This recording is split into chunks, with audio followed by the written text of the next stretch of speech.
来中国才发现被国外中餐坑惨了。我刚来到中国的时候，才发现原来在国外吃的这些中餐厅被坑惨了。国外的中餐厅都有一些什么东西呢？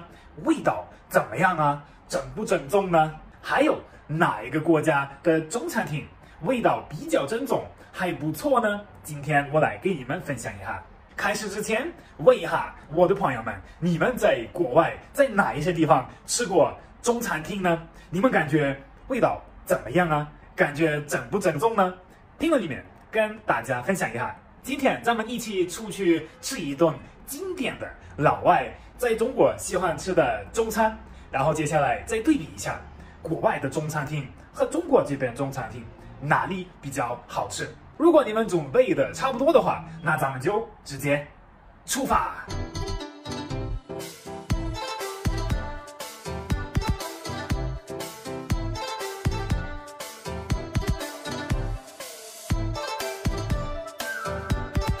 第一位小伙子 Marky， 我当然又来了。今天欢迎来看一下今天的视频。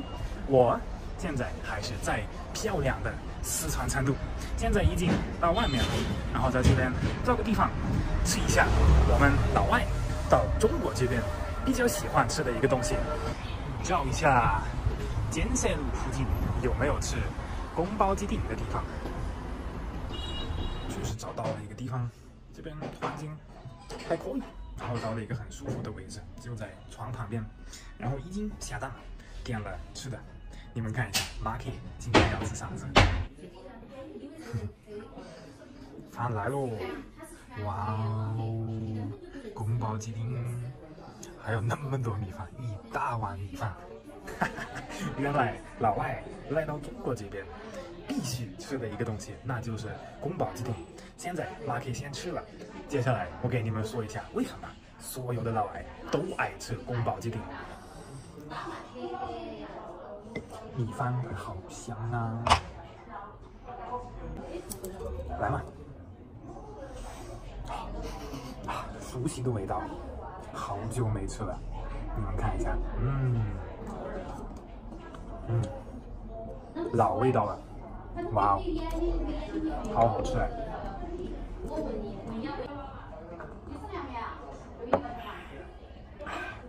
加饭喽，都已经吃了一碗了。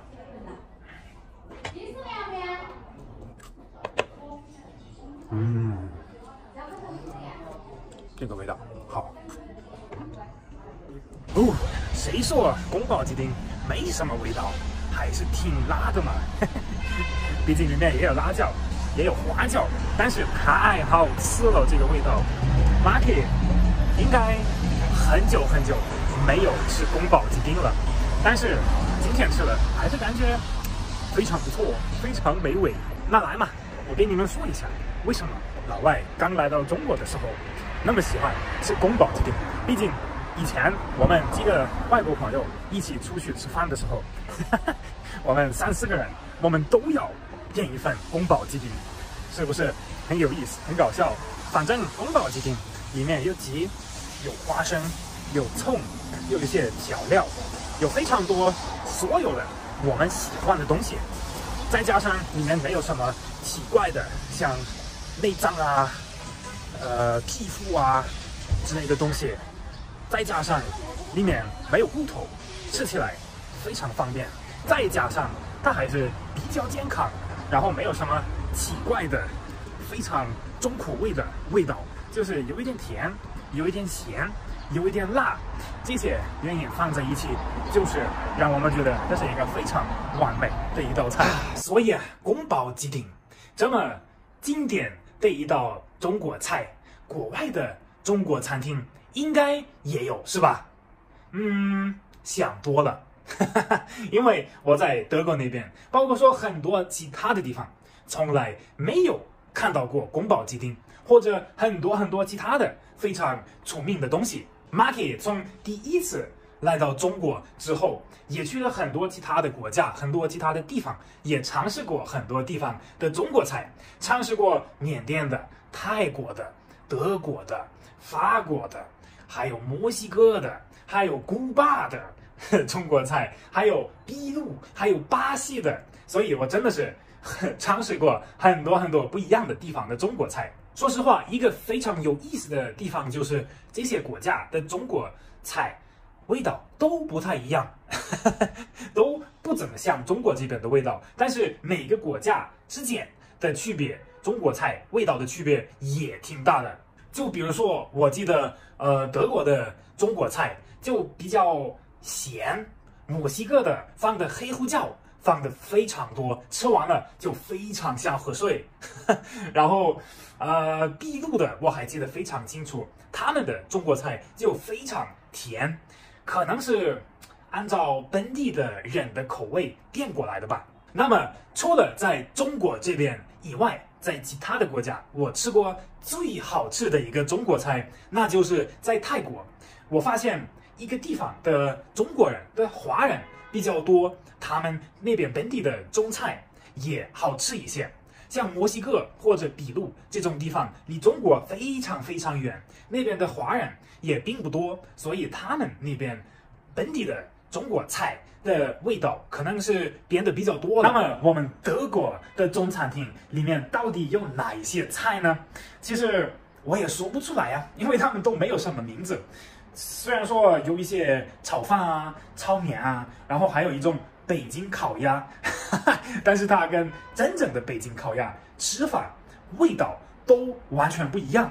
然后还有一种叫四川炒肉的一道菜，它是一个有一点点苦的、有一点甜的味道，跟四川这边的麻辣的味道完全不一样。不知道为什么它叫四川口味的炒肉，然后经常还会有什么炸鸡呀，或者寿司啊，然后吃完了之后还有很多不一样的水果和冰淇淋，也相当于为所有的口味都准备了一些可以吃的东西。但是中国正宗的这个味道真的是吃不出来了。可能最有意思的就是吃完了买单的时候，我们德国那边的中餐厅，他们想起来了一个非常有意思的、非常有特色的东西。这个东西叫 Glückskeks Fortune Cookie， 或者用中文解释就是幸运饼干。买单了之后，这个中餐厅它就会给你赠送几个小饼干，然后你可以把它打开，里面会有一张纸，然后在上面会写一些祝福啊，或者生活的建议啊，或者人生上面的知识啊，然后你读着就会感觉很开心。然后这个饼干也可以吃，反正我只有在德国才见过这样的东西。你们听说过这种 fortune cookie 的东西吗？这种幸运饼干吗？评论里面跟我说一下。哎呦，现在马克还是很饱着，然后马上要开始忙了。今天的分享也就到这儿了。如果说你们感觉今天的分享有意思，那就把你们的点赞和你们的关注留下来，谢谢支持。喜欢看马克的视频的朋友们，在下一期又过来看一下我要去哪里耍。